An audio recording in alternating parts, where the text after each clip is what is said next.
Boas, neste vídeo eu quero falar um bocadinho acerca de uma frase que desenvolve o meu trabalho na obra Ensaios sobre o Individualismo, por exemplo, que é o conhecimento é a condição de possibilidade da compreensão. E porquê é que eu digo isto? Por muitas razões.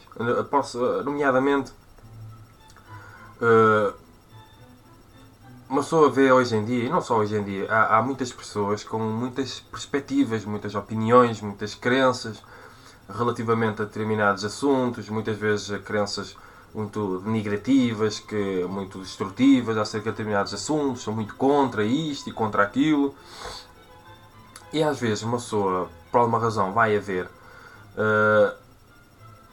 e principalmente quando é diante de assuntos potencialmente polémicos, assuntos que envolvam espiritualidade no sentido geral. E uma pessoa vai a ver, e o que é que a pessoa conhece, o que é que a pessoa sabe acerca dos assuntos? Muitas vezes sabe muito pouco. Ora, se o conhecimento é a condição de possibilidade da compreensão, como é que uma pessoa poderá compreender algo que não conhece? No sentido teorético e não só, no sentido empírico também. Torna-se muito complicado. Principalmente quando uma pessoa desconstrói a frase que também está no meu trabalho, obra Ensaio sobre o Individualismo, que é facilmente se julga que não tem lógica, uma lógica que ainda não se conseguiu compreender. E dentro destas duas citações fundamentais, que é o conhecimento é a condição de possibilidade da compreensão, e facilmente se considera que não tem lógica, uma lógica que ainda não se conseguiu compreender, porque muitas vezes ainda não se tentou compreender, eu desenvolvi os princípios fundamentais da lógica, fundamentais para a lógica. É uma teoria da logicidade. São princípios genéricos, básicos e elementares, que é a diversidade elementar, a congruência correlativa e a sustentação pela totalidade.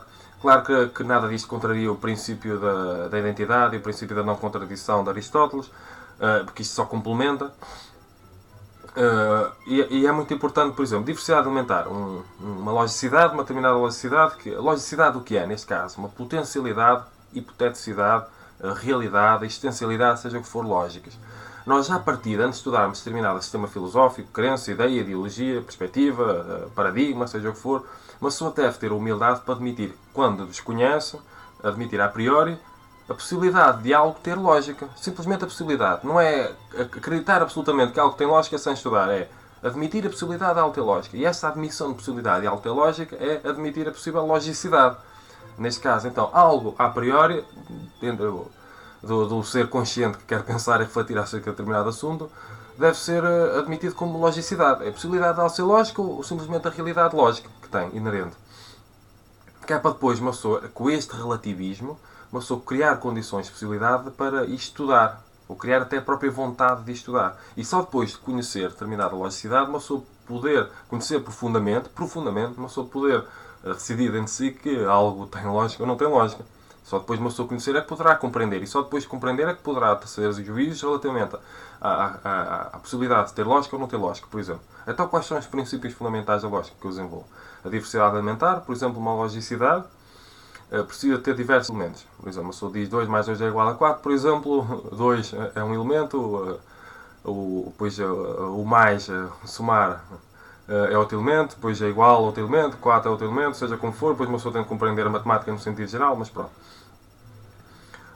Congruência correlativa. Determinada logicidade deve, para ser lógica, profundamente, deve ter congruência entre os vários elementos. Uma congruência correlativa, uma relação mútua entre os vários elementos relativos à diversidade elementar, por exemplo. A matemática é bom para dar este exemplo. E depois, a sustentação pela totalidade. Uma pessoa deve procurar conhecer a totalidade, apesar de por vezes ser utópico, de determinada logicidade, pode ser seja o que for, que eu acabei de falar há bocado, para depois perceber se há congruência correlativa e tem de haver necessariamente diversidade elementar. Portanto, antes de uma pessoa achar ou se precipitar egoicamente, eu falo mesmo egoicamente, porque às vezes há arrogância, quando uma pessoa está a lidar e há medo do desconhecido, e há um desconforto intelectual quando se lida com algo diferente, que coloca em causa as próprias crenças, por exemplo. Nós devemos ter cuidado antes de nos precipitarmos a dizer que algo não tem lógica.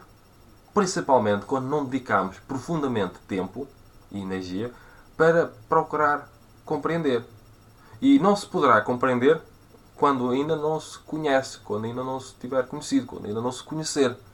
Então o que é que uma pessoa deve fazer diante de uma determinada logicidade? Pode ser seja o que for. Antes de criar profundas crenças e convicções acerca de algo ter lógica ou não ter lógica, o que é que uma pessoa deve fazer? Falar menos, muitas vezes, ou tecer menos juízos e estudar mais, investigar mais, ler mais.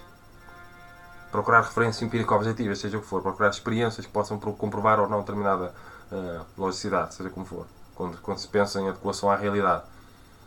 Ler mais, estudar mais, investigar mais. Procurar mais conhecimentos para depois de se ter conhecimentos poder-se compreender e depois da adequada compreensão, isto é um exercício hermenêutico que exige por vezes bastante tempo, uma pessoa poder ser com humildade juízos em que uma pessoa diz que algo, por exemplo, tem lógica ou não tem lógica, tem sentido ou não tem sentido, tem ou não tem congruência correlativa. E isto torna-se complicado porque às vezes nós precipitamos-nos tanto quando julgamos determinada crença, determinada ideia, determinada teoria, determinada ideologia, seja o que for, precipitamos tanto em julgar, em contrariar, somos de contra, sou contra isto, sou contra aquilo, e uma pessoa vai a ver, e a pessoa é contra uma coisa que desconhece.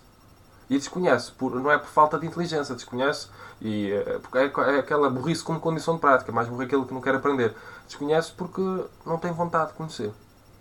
Então uma pessoa tem tanta vontade de contrariar convictamente determinada logicidade, e não a procura compreender e não a procura conhecer. É só incongruente. É só um espetáculo egóico. Então o que é que uma pessoa deve fazer mais? Dedicar tempo e energia, seja o que for, recursos, a disponibilizar-se para procurar conhecer determinada logicidade, depois de conhecer os diversos elementos, procurar compreender, e depois de compreender, e isto são exercícios que obrigam uma pessoa a ser humilde e estar em constante estudo e ter abertura consciencial, admitir possibilidades e não se fechar em determinadas crenças, uma pessoa poder decidir que se tem lógica ou não tem lógica, se faz sentido ou não faz sentido, se tem ou não congruência correlativa. E o que eu reparo muitas vezes, e o nosso ego faz-nos precipitar muito, é que principalmente quando as pessoas lidam com crenças diferentes, ou com crenças e ideias e ideologias, teorias que colocam em causa as próprias crenças em que uma pessoa está apegada, quando uma pessoa lida com essa diferença, que coloca em causa, principalmente aquela que coloca em causa as próprias crenças e que provoca nesse sentido um desconforto intelectual, a pessoa precipita-se a dizer que não tem sentido, que não faz lógica nenhuma, não tem lógica nenhuma, que não tem não sei o quê. E precipita-se em contrariar. E uma pessoa vai ver, e uma pessoa está a procurar contrariar, muitas vezes sistematicamente, uma coisa que não procurou conhecer e que não procurou compreender. Então o que é que uma pessoa afirma? Em vez de afirmar um dever hermenêutico, que é o dever de procurar compreender, é um dever em que se afirma o princípio compreensivo, em que se tenta verdadeiramente compreender algo, e neste caso algo que implica um desconforto intelectual, em vez de uma pessoa procurar compreender, a pessoa acaba por denegrir, afirmar um princípio negativo. A pessoa está mais focada em denegrir, em ridicularizar, em tirar força, porque não quer lidar com esse desconforto intelectual, em que uma crença, seja o que for, coloca em causa as próprias crenças em que está apegado, e uma pessoa, como não quer mudar interiormente, a pessoa quer mudar o objeto que coloca em causa as próprias crenças. Muitas vezes com o quê? Com uma falácia de espantalho, que é deturpar os argumentos, seja o que for, daquela logicidade que coloca em causa as próprias crenças, para a tornar mais facilmente refutável. E onde é que está a busca pela verdade neste momento? Onde é que está a busca pelo conhecimento e pela compreensão? Não existe. Porque por causa do nosso ego e da nossa negação do desconforto intelectual, da nossa negação da abertura de possibilidades, em que uma pessoa está mais preocupada em continuar com as próprias crenças do que admitir a possibilidade de existir uma verdade mais verdadeira que uma pessoa acredita até então, isso torna-se muito complicado. E nós queremos a verdade, queremos a sabedoria, amamos a sabedoria, a verdadeira filosofia, ou o quê? Por isso é que é muito importante. Se uma pessoa compreende a máxima, o conhecimento é a condição de possibilidade da compreensão, e facilmente se considera que não tem lógica, uma lógica poder-se-á ainda não ter compreendido, quando uma pessoa tem estas duas citações, estas duas frases, estas duas síntese na mente, uma pessoa consegue ter mais humildade a priori para lidar com assuntos difíceis, com assuntos estranhos, com assuntos diferentes, com assuntos que muitas vezes colocam em causa as próprias crenças. E fica aqui uma pequena reflexão. Acho que é importante ter este tipo de conhecimentos quando lidamos com determinados assuntos na vida no sentido geral. Fica aqui a dica. Se gostarem deste vídeo ou dos meus vídeos, no sentido geral, subscrevam o canal, partilhem, comentem, ponham like, mas acima de tudo subscrevam, porque é muito importante, e eu tenho de dizer isto no final de todos os vídeos, é muito importante para fazer o canal crescer. E se vocês acham que eu vos ajudei com os conhecimentos que eu partilhei no sentido geral, ajudem-me e subscrevam e partilhem, comentem, porque é bom para fazer crescer o canal. Portanto, cumprimentos filosóficos.